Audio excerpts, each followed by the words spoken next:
বর্ষবরণ উদযাপন নিয়ে আরো জানাতে রাজধানীর রমনা থেকে আমাদের সাথে যুক্ত আছেন সহকর্মী নাহিদ কামাল। তিনি জানাবেন সেখানকার বিস্তারিত। নাহিদ কামাল, সকাল থেকেই রমনায় মানুষের ঢল লক্ষ্য করা গেছে বর্ষবরণকে কেন্দ্র করে। বিকেলে আসলে কি পরিমাণ মানুষের ভিড় দেখছেন এবং কি কি আয়োজন রাখা হয়েছে? বান্ডেল থাকলে প্রতি সেনমানিতে টাকা বাঁচবে। বিকাশ সেনমানি বান্ডেল কিনে জিতুন প্রতি লেনদেনে। আপনার পিতা আশরাফুল আপনার অপেক্ষা পুলিশ কন্ট্রোল রুমে আছে, এসে আপনার বাবার সঙ্গে দেখা করেন। দুহান জি, আসলে এবারের বর্ষবরণ ঘিরে মানুষের যেমন উচ্ছ্বাস আমরা গত কয়েকদিন ধরেই দেখেছি, তার পূর্ণতা কিন্তু আজকে দিনভর সকাল থেকে আমরা একেবারে রাজধানীর প্রাণকেন্দ্র যে জায়গাগুলো রয়েছে রমনা, আর সেই সাথে হচ্ছে চারুকলা ইনস্টিটিউট সহ ঢাকা বিশ্ববিদ্যালয় এরিয়াতে কিন্তু প্রচুর লোক সমাগম দেখা গেছে এবং এখন পর্যন্ত কিন্তু রমনা পার্কেও হাজার হাজার দর্শকরা কিন্তু এখানে অবস্থান করছেন।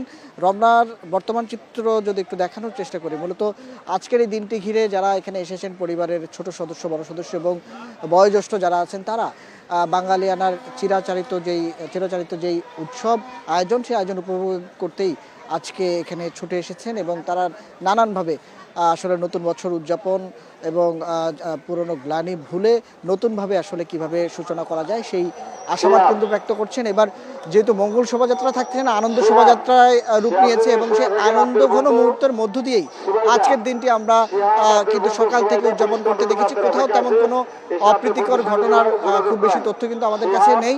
সবকিছু মিলিয়ে যেমন পরিস্থিতি চলছে, পর্যাপ্ত ভলেন্টিয়ারের পাশাপাশি আইনশৃঙ্খলা বাহিনীর উপস্থিতি দেখা গেছে এবং তারা কিন্তু প্রত্যেকটি গেটে মোড়ে তল্লাশি চালিয়ে এখানকার দর্শক এবং যারা আসছেন, দর্শনার্থীরা যারা আসছেন তাদেরকে কিন্তু প্রবেশের চেষ্টা করছেন।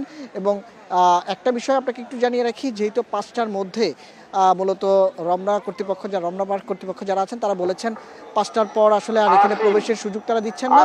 5টার পরের সময়টা হচ্ছে বেরিয়ে যাওয়ার জন্য সবগুলো গেটকে উন্মুক্ত করে দেওয়া হয়েছে, যাতে করে দর্শনার্থীরা নির্বিঘ্নে বেরিয়ে যেতে পারেন এবং ভেতরে যে আয়োজনগুলো চলছে সেগুলো কিছুক্ষণ আগেই শেষ করার জন্য তারা নির্দেশনা দিয়েছেন এবং অল্প কিছুক্ষণের মধ্যে আনুষ্ঠানিক যে আয়োজনগুলো চলছিল সেগুলো কিন্তু শেষ হতে দেখা গেছে। এবং এখন পর্যন্ত ভিতরে যারা অবস্থান করছেন তারা অনেকেই আসলে সন্ধ্যা পর্যন্ত হয়তো ভিতরে থাকতে পারেন এবং অনেককে দেখছি আপনার সেলফি তোলা থেকে শুরু করে নিজের প্রিয় মানুষদের সাথে খুনসুটি এবং অনেকের সাথেই আজকের দিনের এই ছুটির মুহূর্ত এবং বাংলা বর্ষবরণকে উদযাপনে ঐতিহ্য তুলে ধরা এবং বিভিন্ন জায়গায় নাচে গানে গেয়ে কিন্তু অনেকেই এই জায়গাটিতে মেতে উঠেছেন এবং বর্ষবরণের আজকের আমেজকে উদযাপন করছেন। সেই সাথে আরেকটা বিষয় জানিয়ে রাখি, মূলত ঢাকায় যতগুলো পয়েন্টে এখন পর্যন্ত বর্ষবরণের নানান আয়োজন চলছে সেই সব পয়েন্টে কিন্তু ব্যাপক নিরাপত্তা ব্যবস্থাও জোরদার করা হয়েছে এবং সেই সাথে যাতে করে নির্বিঘ্নে এবারে উদযাপনটি সম্পন্ন করা যায় সেই সাথে বিশেষ নির্দেশনাও আছে এবং দর্শনার্থী যারা এসেছেন তাদেরকে সন্ধ্যার আগে গুরুত্বপূর্ণ যে স্থাপনাগুলো রয়েছে সেগুলো থেকে নির্বিঘ্নে বাড়ি যেন ফিরে যেতে পারে সেই ব্যবস্থাও কিন্তু নেওয়া হয়েছে। এই ছিল রমনা থেকে আমার কাছে সর্বশেষ। নাহিদ কামাল জানাচ্ছিলেন রমনা থেকে।